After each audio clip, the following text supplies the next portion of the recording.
place. That is the news for now. It's online all the time at npr.org. This is NPR. Well, Mark, I know your code is 4572. That should be safe. Get on that. You don't have to change it. Is that a gun in your pocket, or are you just happy to see me? Oh, wait, it's a gun out of your pocket, and some people are unhappy to see it. Gun advocates who favor open carry say that wearing guns out in the open is not only a show of ownership, it's an assertion of constitutional rights, and it's a great conversation starter. John Pierce is a gun right advocate. He's the leader of one of the leaders of the open carry movement. He founded opencarry.org, a gathering point for open carry supporters. He's on the line with us from his home in Virginia. He may have a pistol on his hip right now. Who knows? Hello, John. How are you? Hi, Mike. How are you? I'm well. You compare – this was interesting, I thought. You compare the open carry movement to the gay rights movement. Other than the fact that the Village People had a cowboy, I don't see a huge overlap between the two movements. Tell me what you see. Well, one of the reasons that we make that comparison is that open carry is really gun ownership coming out of the closet. And there are a number of other comparisons that I think work really well also. And that is that let's look at the Seattle Mariners event that occurred a little over a month ago. I'm sure most of your listeners will still remember that. There was a lesbian couple who was attending a Seattle Mariners game, and they were displaying affection with one another, and they were asked to leave. And the Mariners basically said that we're not infringing on your civil rights. You're free to be here at the ballpark, but you cannot display affection or any display of who you are. And obviously the gay and lesbian community became very upset with that, and their statement is, if we are not free to be who we are and display that in a reasonable fashion in public, then we are really not free to be there, and that is an infringement on our civil rights. So you're saying we're here, we're armed, get used to it. To a large extent, but let me make it perfectly clear. That particular statement sounds a little bit in your face. Yeah. We do not want to be confrontational. What we want to do is combat the stereotypes that many people have about gun ownership. I can't tell you how many times I have encountered someone and they tell me, I might think differently about guns. I don't know anyone that owns a gun. Well, that's obviously wrong.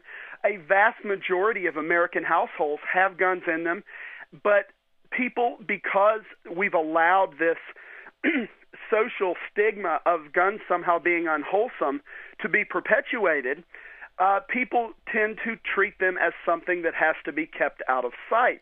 If every person out there who was a gun owner made it very clear to their friends, their neighbors, and people that they met every day that gun ownership is, a wholesome and responsible activity, we would see many of the negative stereotypes go away. What we really have in this country is not a gun problem.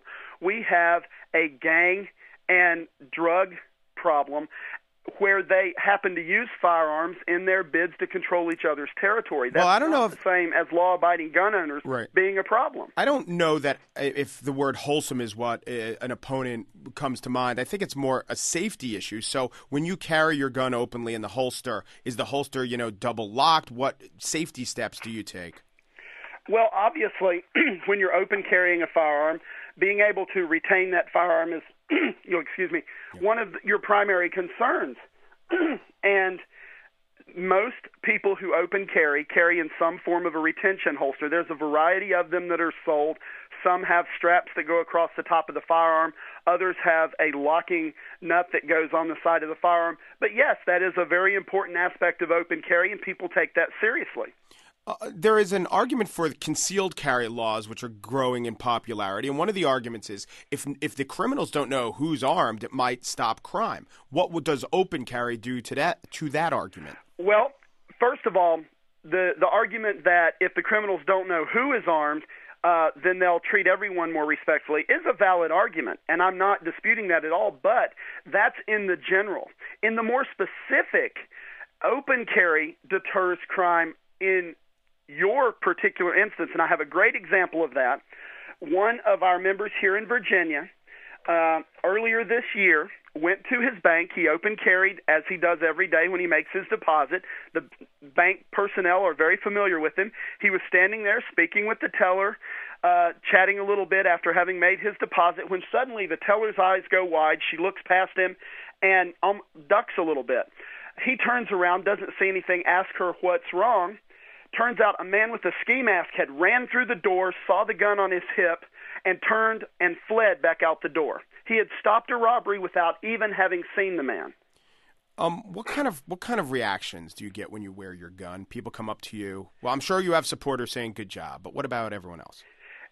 Primarily the reaction that I get is a non-reaction. I was on the radio in Texas last Friday as I was traveling across the country on business, and I actually conducted the interview from a Starbucks just outside Philadelphia, and sitting there, no one said a word.